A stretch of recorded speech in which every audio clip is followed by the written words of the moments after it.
Empezamos con esta clase del módulo 2, el sistema respiratorio, y hoy vamos a hablar sobre el síndrome de distrés respiratorio agudo, aludiendo a la pandemia actual, que es el COVID-19, y el uso tan controversial de los corticoides. Vamos a tener un pantallazo inicial de lo que es el distrés, haciendo énfasis principalmente en las características claves para el desarrollo de esta patología. En cuanto a la epidemiología del distrés respiratorio, podemos decir que es una entidad que tiene una mortalidad bastante alta y bastante oscilante, que va desde un 32 a un 61%. Y esto, sumado al COVID, vamos a ver que puede triplicarse o inclusive quintuplicarse, teniendo una mortalidad llegando hasta el 90-95% según los distintos casos. Habitualmente el distrés respiratorio agudo conocido, no COVID, tiene una incidencia de 7.2 a 86 casos por 100.000 habitantes en los países del primer mundo. En Latinoamérica actualmente la incidencia no es bien conocida, pero bueno, oscila más o menos con esos valores o entre un 50 a un 80%. A su definición, el distrés respiratorio agudo es una forma de edema agudo de pulmón no cardiogénico que se causa principalmente debido a una lesión alveolar difusa secundaria a una respuesta inflamatoria disregulada o exagerada que puede ser de origen sistémico o local. Habitualmente lo que predomina en un síndrome de distrés respiratorio agudo como característica principal es la hipoxemia aguda refractaria con infiltrados bilaterales y compromiso del campo pulmonar exagerado, ya sea de un 80 a 100% del campo pulmonar. En este caso, hablando de lo que es el COVID, la neumonía grave por COVID que lleva a un síndrome de distrés respiratorio agudo, esta ha sido caracterizada por un síndrome con una respuesta hiperinflamatoria o mucho más exagerada a un distrés habitual. Y acá empezamos a hablar de lo que es la tormenta de citoquinas o la tormenta inflamatoria que puede producirse en un distrés típico no COVID,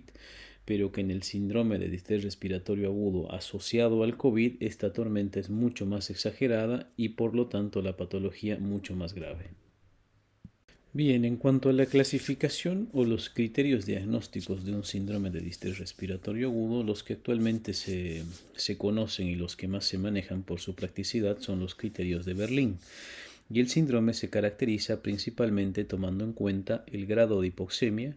el tiempo de inicio de los infiltrados o de la neumonía, el grado de infiltrados que tienen una imagen torácica, ya sea por radiografía o por tomografía, y el origen del edema, si es cardiogénico o no cardiogénico, o sea, la lesión alveolar difusa. Entre estos se clasifica en síndrome de distrés respiratorio leve, síndrome de distrés respiratorio moderado y síndrome de distrés respiratorio grave, siempre y cuando tomando en cuenta, uno, el grado de hipoxemia y principalmente el grado de infiltrados a nivel del campo pulmonar. Un ejemplo, es leve cuando tenemos una saturación de oxígeno o una relación alveolar de saturación de oxígeno y presión parcial de oxígeno y la fracción inspirada de oxígeno, que es lo que se conoce como la PAFI, menor a 300. Moderado cuando la PAFI está entre 150 y 200 y grave cuando la PAFI está menor a 150 o menor a 100, con infiltrados mayores al 80 al 100% del campo pulmonar. Bien, y en cuanto a la fisiopatología del distrés, este se caracteriza básicamente en tres fases. Una fase exudativa que dura entre el primer día al séptimo día del inicio del distrés, una fase proliferativa que va entre el séptimo día hasta el día 21 y una fase fibrótica terminal con una mortalidad alta que cursa el paciente mayor a los 21 días. Bien, en la fase exudativa del distrés, lo que primero se ve a nivel fisiopatológico o anatomopatológico propiamente dicho, es el edema alveolar intersticial, como vemos en la imagen, con esta tormenta inflamatoria de citoquinas, principalmente con una relevancia de participación de la interleuquina 1, interleuquina 6 y factor de necrosis tumoral, que es lo que provoca el edema y la exudación a nivel de los alveolos. En la fase proliferativa tenemos ya la hiperplasia de los neumocitos tipo 2 como mecanismo de compensación a esta respuesta inflamatoria a nivel alveolar, pero empieza la inflamación crónica y el engrosamiento de los tabiques alveolares. Con esto hablamos de un alveolo que empieza a sufrir cambios y transformación crónica que hacen mucho más difícil el manejo y el tratamiento del paciente. Y posteriormente tenemos a la fase fibrótica que va más allá de los 21 días, donde ya la ocupación alveolar se caracteriza por tejido fibrótico intersticial y donde empieza la destrucción del parénquima pulmonar y con esto destruyendo el alveolo y la posibilidad de la ventilación, perfusión o la hematosis o el intercambio gaseoso a nivel alveolar. Por eso es que en esta fase el paciente conlleva con una mortalidad bastante alta, mayor al 80% en la mayoría de los casos. Bien, y aludiendo a lo que es el COVID-19 y este distrés respiratorio agudo, se ha visto que esta base fisiopatológica o estas tres etapas de la fase exudativa, de la fase proliferativa y la fase fibrótica ocurren de forma desorganizada a nivel alveolar. Es por eso que la mortalidad de estos pacientes se precipita y la evolución puede ser abrupta con una letalidad altísima. Lo que se ha visto en el COVID, que esta forma desorganizada, donde no se respeta estas fases de la inflamación, ocurre en alveolos tanto en el mismo tiempo de estar cursando un distrés respiratorio agudo. Se ha visto que se tiene alveolos en fase exudativa, alveolos en fase crónica exudativa y alveolos inclusive en fase fibrótica en la primera semana o inclusive en el día 10 de estar cursando una neumonía grave por COVID. Es por eso que de allí, como vamos a ver más adelante, el uso tan controversial de los corticoides y cómo deben aplicarse en cuanto a la patogénesis del COVID-19. Bien, y ahora entrando en cuanto a la fisiopatología del COVID y el distrés respiratorio asociado a COVID y en cuanto al tratamiento inflamatorio, vemos que hay una clasificación que no siempre sigue las reglas en cuanto al COVID-19, que es o se la divide en estadios. Un estadio inicial 1 que se caracteriza donde existe una respuesta viral exagerada o persiste la replicación viral masiva que va desde el día 1, desde el primer día de los síntomas, hasta el día 7 cuando uno está cursando COVID-19. En esta fase se ha visto que el tratamiento más adecuado son los antiinflamatorios no esteroideos y el tratamiento antiviral o los medicamentos que disminuyen la carga viral como la acitromicina, la claritromicina, como se ha visto entre otros. Luego tenemos un estadio 2, que es la fase pulmonar, donde no se pudo contener el estadio inicial y el paciente de un cuadro gripal de vía aérea superior pasa a tener infiltrados o el proceso neumónico inicial a nivel de los pulmones. En esta fase ya se ve que el tratamiento puede ser controversial con antibióticos sí o no, o el uso de antiinflamatorios esteroideos como los corticoides. Y luego tenemos un estadio 3 que se caracteriza por una fase hiperinflamatoria donde hace predominancia la tormenta de citoquinas y obviamente la neumonía con infiltrados bilaterales con compromiso del campo pulmonar de un 50, 80 o 100%, habitualmente con el patrón típico del COVID, que son infiltrados emparchados algodonosos periféricos subpleurales que van iniciando desde la periferia hasta el centro de los campos pulmonares. Y en esta fase, que puede ir desde el día 8 en adelante, se ha visto que el tratamiento con corticoides debe ser el más adecuado y el indicado para disminuir o reducir la tormenta de citoquinas. Y ahora entrando al tratamiento en sí de los antiinflamatorios o el tratamiento con los corticoides en el distrés respiratorio y el COVID-19, vamos a ver que existe un sinfín de medicamentos que han sido comprobados en otras patologías, pero que actualmente están siendo probados de forma experimental en el COVID-19. Entre estos tenemos a los corticoides como la metilprednisolona, la hidrocortisona y la dexametasona. Luego tenemos a los inhibidores de la interleuquina 6 como el tocilizumab, que está bien probado en otras patologías, principalmente cuando hay lisis tumoral. Y luego tenemos a los inhibidores de la interleuquina 1 como la anakinra y el canakinumab, que actualmente en Bolivia o en Sudamérica no existen, sí en Europa y en Estados Unidos. Y luego, entre otros, tenemos a los antiinflamatorios no esteroideos, los AINES, yendo desde la aspirina, ibuprofeno, diclofenac y paracetamol, hasta la colchicina con efecto selectivo y específico en la inflamación. En cuanto al uso de los corticoides en el distrés respiratorio agudo, que es motivo de esta discusión y del tema de presentación, en el COVID-19 tenemos a los glucocorticoides que han demostrado su eficacia y pocas complicaciones o efectos adversos en el COVID para modular esta tormenta de citoquinas. Dentro de ellos está principalmente la dexametasona a una dosis diaria de 8 miligramos desde el día 1, cuando se detecta la neumonía en el paciente, hasta el día 10 del tratamiento. Los glucocorticoides, como la dexametasona, ¿cuál es el mecanismo de acción? Tienen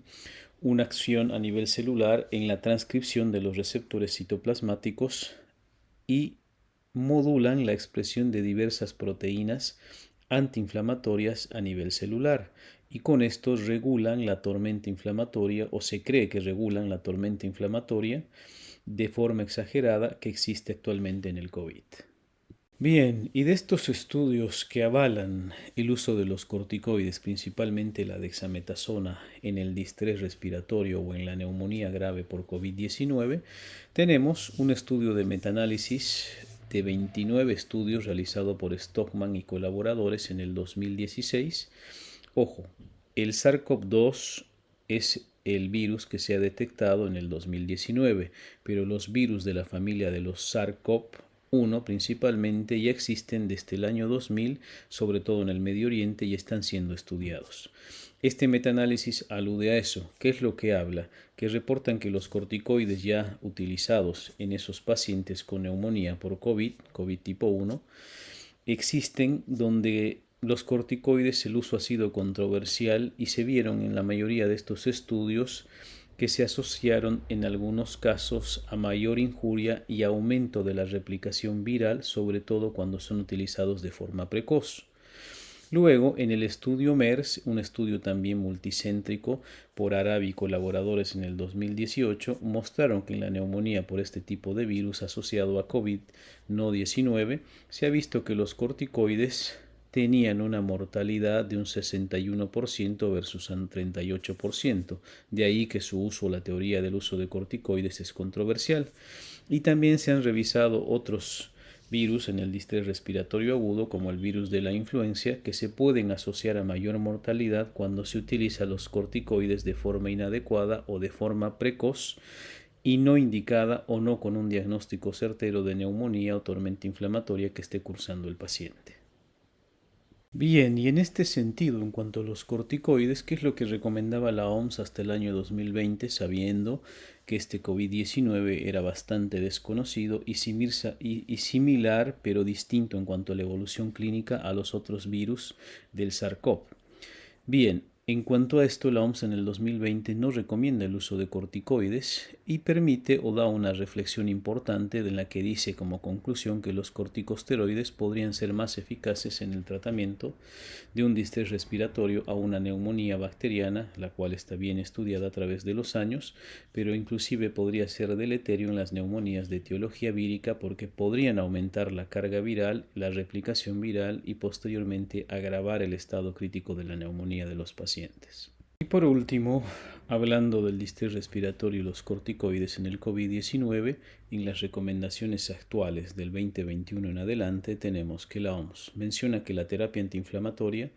debe elegirse en función de la experiencia adquirida y según los criterios locales de la práctica clínica y la evolución, en espera de nuevos resultados y ensayos clínicos contundentes que favorezcan el uso de los mismos.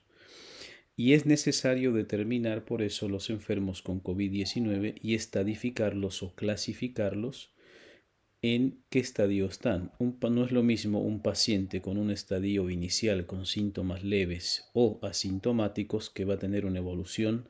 desde el día 1 de los síntomas hasta el día 10 sin compromiso pulmonar, por lo tanto no amerita más que el uso de antiinflamatorios no esteroideos. En cambio, un paciente que vemos entre el día 5 en adelante con mala evolución de los síntomas respiratorios de vía aérea superior descienden y empiezan a ocupar los campos pulmonares, sí es el momento adecuado para el uso de los corticoides, y entre estos el que ha mostrado mayor eficacia, que actualmente están varios estudios en curso, es la dexametasona, pero no a una dosis inmunosupresora, sino a una dosis inmunomoduladora de 8 miligramos día hasta el día 10 inclusive. Bueno, terminando esta charla y viendo lo que tenemos actualmente disponible en cuanto a la evidencia, que actualmente hay varios estudios y trabajos en desarrollo, vemos que el mejor tratamiento en la actualidad de esta nueva pandemia viral y del COVID-19 principalmente es la prevención. y eventualmente el uso de vacunas de forma estacional cada 6, cada 8 o anualmente según la eficacia de las mismas, pero lo principal es la prevención y el cuidarse. Y en esto la utilización del barbijo y el distanciamiento sigue siendo vital y clave para evitar esta patología o evitar la forma de evolución tórpida y grave en los distintos pacientes. Gracias.